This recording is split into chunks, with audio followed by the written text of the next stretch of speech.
nadadapa, bumabangon,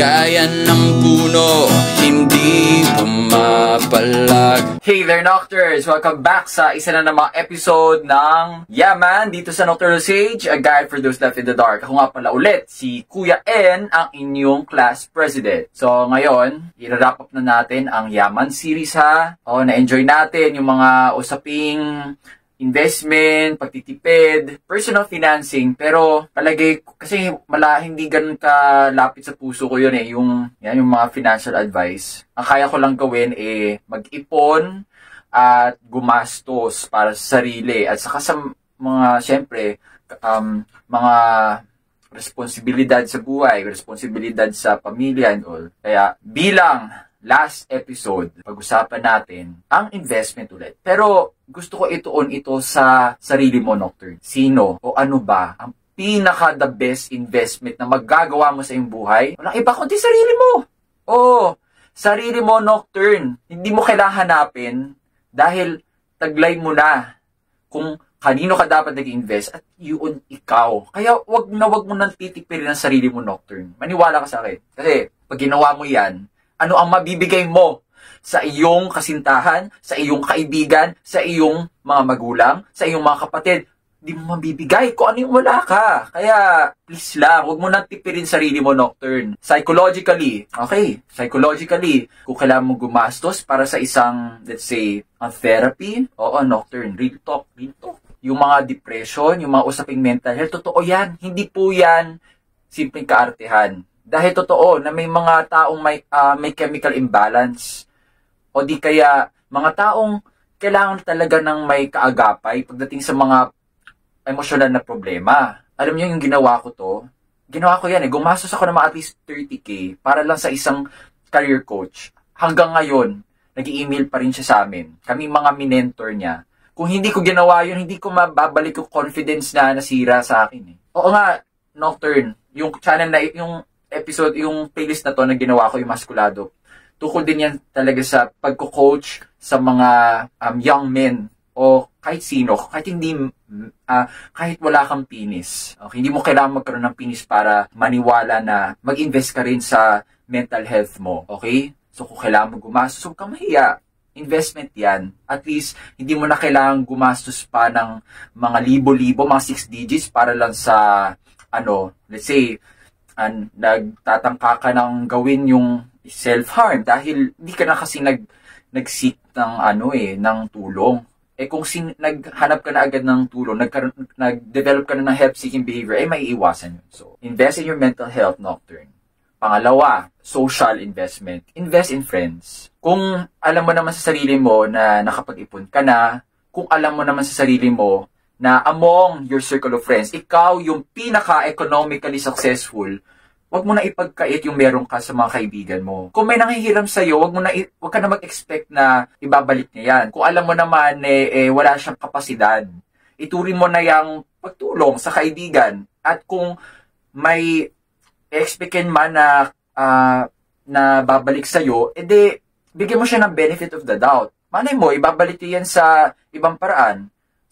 Isipin mo din kasi, Nocturne, saan mo ba inaasahan yung kaibigan mong yan?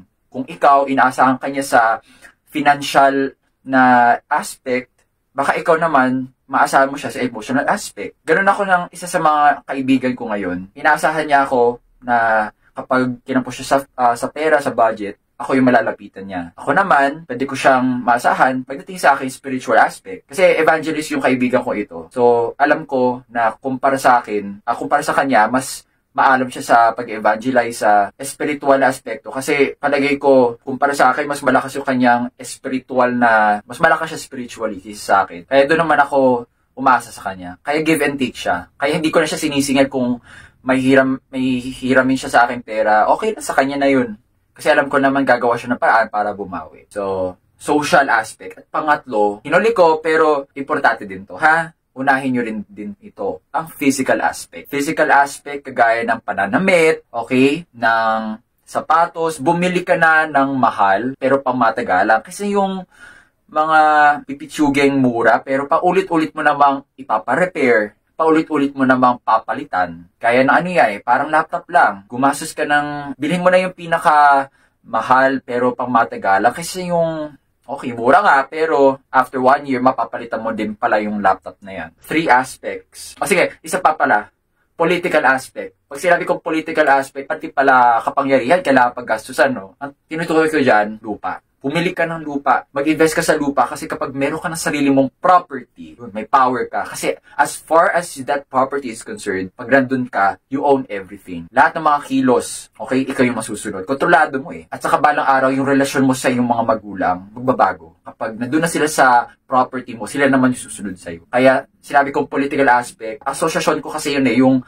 pagkakaroon ng sariling lupa sa kapangyarihan. Kasi, napansin nyo ba, di ba? Yung mga may-ari ng lupa, kung ano man yung simulan nila doon, sila yung nasusunod, sila yung gumagawa ng batas. Kasi sa kanila yung lupa eh. Walang katatayuan yung mga kasama nila kundi dahil sa kanila. Sa kanila mga nagpundan, nag-invest. So yun yung 4 na aspekto, Nocturnes. 4 na aspekto na ating mga sarili na dapat nating pag-ipunan, pag-investan. Kung sa tingin mo nakatulong yung mga sinabi kong ito, i-like mo lang at i-share mo sa mga naliligaw sa kanilang financial path. At saka, ano pa ba? Mag-comment ka din kung sa tingin mo may gusto ka i-challenge sa mga sinabi ko, idagdag, I'm open. Kung sa tingin mo, hindi naman makakatulong sa algorithm ng healthy digital culture, yung video na ito, matatagap ko naman yan. Basta makita ko lang naman din sa comments ko, saka sa likes. Ito na yung wrap-up ng ating series ng Yeah Man. Nag-enjoy din ako dito kahit maiksi. Sa susunod na series, huwag kayo mag-expect masyado na mag-upload ako every Tuesday na yung talagang mahabang streak. Kasi sa ngayon, no, data gathering season na ako sa aking masters. Kaya pagpasensyahan nyo na Nocturnes. Pero bumabawi naman ako sa mga shorts ko.